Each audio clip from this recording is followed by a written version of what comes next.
Hi, this is Grandma Adventures again, our day 3 in India, and we want to share our experiences with you. Today, our granddaughter, or my granddaughter, was having an MRI PET scan, and maybe she wants to share the experiences she had with us. Yeah, so we got up at around like 7. The PET scan was at 8, and the rule was if you're late for the PET scan, then you have to like essentially you don't get a refund and you have to pay like extra. So we got to the hospital by around 7:30, and I went straight to the nuclear medicine area. Um, I got changed, then they put in a cannula in my arm, and after doing the whole wing, getting my height, getting my history, yeah, so they gave me the cannula and a bit of saline to like clear the line, and then I just waited. Then the doctor came to see me, and he was the one now putting in the radioactive glucose, because essentially the PET scan you get glucose. So I got the glucose. They have a little like box, so it's like all walls, then a box, and then there's glass, then round like in a cube inside the box are like blocks of lead essentially. Then I had like a small window, so I put my hand in through the window. They injected the glucose and saline, and then I was taken to a small room to rest a little and just let the glucose go all around. And I guess that's when I started getting drowsy, so I fell asleep. And then after the 30 minutes, my mom came to see me a little, and then I was told to go for the MRI. By that time, I was really, really drowsy, and yeah, I was really like I was tired. So we went. The MRI lasted for a while, but once they put me in there, it was MRIs are cold generally. So they covered my feet, which I'd asked for. I wanted it a bit higher, but I guess it's not possible because you also have to have like a clear view. So I ended up falling asleep, and it was around an hour. The MRI lasted for like an hour, I guess. I'm not really sure because, like I said, I fell asleep. Then they woke me up, and then they took me to a PET CT, and I had that also. I almost fell asleep, but not really. Then, and then immediately after that, I was taken out, and I changed. I went back to my clothes. Then I just sat for a bit recovering, even though I was really, really drained and tired. Then I got to go get breakfast because I hadn't eaten anything for the last. I think the last time I'd eaten was at 6 You were not supposed to eat after midnight after last midnight, night. but then the last time I hadn't eaten in like 12. From 4. Yeah, from 4, and it was 8 the next morning. I don't know when that was. Anyway, I hadn't eaten in a while, so I was hungry. So I got to eat. Yeah, but it was an okay experience. It was exhausting, but generally it wasn't bad. Yeah, it wasn't painful. It was okay. You went in at 8 and came back by 10:30. Yeah, 10:30. So it took quite some time, the Yeah. whole process. Yeah, because they also included the rest times and everything. What were they testing with the MRI PET scan? So essentially they're looking for tumors, because tumors consume a lot of glucose. So the radioactive glucose is supposed to light up. So areas like your brain, areas that essentially consume a lot of energy will light up more than other places. I'm not exactly sure how PET MRI works because I understood a PET scan, like a CT scan, but MRI is, I guess, is something different. And I didn't get the opportunity to ask them because I wasn't the only patient. Because, yeah, it was 8 a.m., but we were already like 3 people there. So they were really moving fast. But they were really, really kind and they were really, really patient. And the little time that I had, like one-on-one time, they were really, really like nice and understanding, and they took me through. Even with the, I wouldn't say language barrier, I'd say accent barrier, because we could talk, but they didn't understand what I was saying, and I didn't understand what they were saying. But over time, we got through that, and they were really, it was not a bad experience. I think the PET scan was to check for any part of the body that might have other tumors. The idea is to check whether you have any other tumors except where the real tumor is, the one that you know and you feel. And the results are coming out tomorrow? Yeah. So we'll go for them tomorrow. Then after that? Then we move. You don't know what next? I guess now they'll figure out a treatment plan from that now. Wow. So the day was, was spent with Simoné more sleepy, because after that, after lunch, was it lunch? Yeah. Or breakfast? After breakfast, I was tired. I was just tired the whole day. And then you slept and you kept sleeping the whole day. So I don't know whether that is the effect of the MRI. I think so.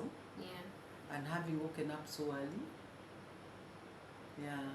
Otherwise, we later on went to the market. We were looking for fruits, and we had quite some experiences. The fruits are very expensive.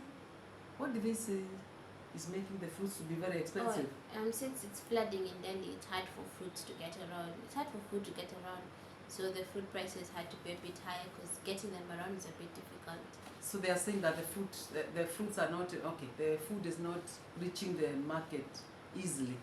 Yes. So the prices are very high, and but we got a few.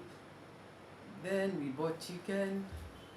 I wanted to see how they slaughter their chicken, but they were very small. They look like birds. You don't want to have a Kenyan chicken. A Kenyan chicken? You don't want. Where is that chicken bean? Why is it? Where is the chicken bean? Voice? No, as in my opinion, if you have Kenyan chicken, you have to have known that chicken that you're going to slaughter. You don't just, if it's a free-range chicken in a city, you don't want to eat that. Because you don't know where it has come from? Yeah. Your chickens are fine, but you don't have other people's free-range chickens. But what we bought is the same thing. It's only that it was pre-slaughtered. I don't think it was Kenyaji. It is. That's not broiler. That's Kenyaji. Reason I personally I'm not comfortable eating something that I see. Like if it's chicken that was like it's Kenyan, it's free range, but you know where the chicken has been. That's fine. But chicken that has been in the city and you don't know what is anywhere. What it eats. At least for me, it's like eating a pigeon. It's the same thing. Okay, but we'll see if you eat what we bought. Yeah, we bought some 2 kgs of I'll eat it. Boneless chicken. Yeah.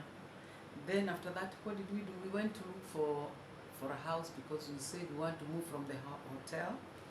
The hotels are expensive. We want to go to a house where we can cook our own food so that we keep it affordable. And we have really walked around, and we thought there are not very many visitors, but we are realizing almost all the houses are occupied. Yeah. Everywhere you are being told wait for a week, wait for 2 weeks. But finally we got somewhere. Not the best, but it's okay. It's a really nice place. It's close to the hospital. There's a lot of essentially most people in that building are from the hospital, so it's giving a bit of like hospital vibes. But it's not bad. It's actually I find it comforting that you're all in this together. Yeah. Like no one's just. You're not the only one who is sick. Yeah. So it's we're all in this. Like we're all together in it. Because the building that we'd gone to before that was like a shared space. So essentially you have like one shared kitchen, and then there's all the other rooms. And for me personally, I actually like that concept because you get to like see other people. And yeah, for me normally when it gives me the sense of togetherness. And it's like when we went to school and everyone had a bad cold, it just gives that sense of it's nice. You're not for the me. only one. Yeah, it's comforting. It's universal. Yeah, but Yeah, then being sick is universal. It's not just. But on the other hand, what I'm realizing is that most of the Indians have converted their homes to these Airbnbs, whereby they are renting them to people who are coming for treatment in India. They call it medical tourism. I feel sad to think of it as tourism because people are coming out of necessity, and I've seen a lot of even small, very young children, very small children who are sick, who have come to seek treatment. I've seen people from India, from Uganda, from Kenya, from Nigeria, from China, we are many, we are very, very many. So the house she's talking about is a kind of the Indian way of life, where they have one kitchen and a shared sitting room, and then now bedrooms. But personally, I didn't feel comfortable to have to share the kitchen, the fridge, the washing machine. I want my privacy. I was thinking I have lived for too many years to go back to sharing. So we ended up taking a room, or not it's a room with a sitting room, and it has a kitchenette, and we'll see how it goes. We are not here forever, so we are not here for comfort, so we are just making it the way we can, and we look forward for tomorrow to get the results for Simoné, and then we see the way forward after that. So this is the evening. We want again to sleep because we are tired, but we thank you for listening and walking with us in this journey, and seeing much of India. There are a lot of differences in our culture when it comes to the way they sell their things to us. They are very enthusiastic, incidentally. I think they are very good in business. I'll keep saying that because that's what I'm seeing. They can sell, I think they can sell ice to people in Iceland and they'll still buy. But we are trying to keep our heads cool. We don't have the money to go shopping for anything, because like the driver who carried us was telling us, can I take you to the clothes shops? Yeah, we are like, we are not even treated. What clothes are we buying and for what? We didn't come here to buy clothes, so we refused. But I understand this because they want to do business, and I think, well, it's the way to go. We are learning something when we are comparing, and I think we need to end this video. Yeah. Unless you have something else you want to share, anything No. that you observed. Yeah. It was really, but it was fun, especially after now the hospital bit, and we were just like running around with the driver. It was very chaotic, and the tuk-tuk was very chaotic. It was just like a really interesting chaotic experience. He was trying to make the journey look long, so that we can pay more. Yeah. Because imagine we paid 300 rupees and he was asking for 700, and we didn't spend even more than an hour together. Yeah. And I think they also think we have a lot of money, which is not true. And they think we can't observe the distance, but we can. So we did not fall into his trap. And then he was trying to take us to a different direction to go and buy fruits, and we unfortunately we could tell no, this is not the way, and we insisted, and he had to stop and go the way we knew where the market is. So you can be tricked here for them to get a little bit more money from your pocket, which is understandable in business. So it's a matter of you being careful, not to be conned, if that is the word, or milked. Yeah. Maybe not conned, maybe milked. Yeah, thank you so much, and have A lovely day. Bye. bye-bye.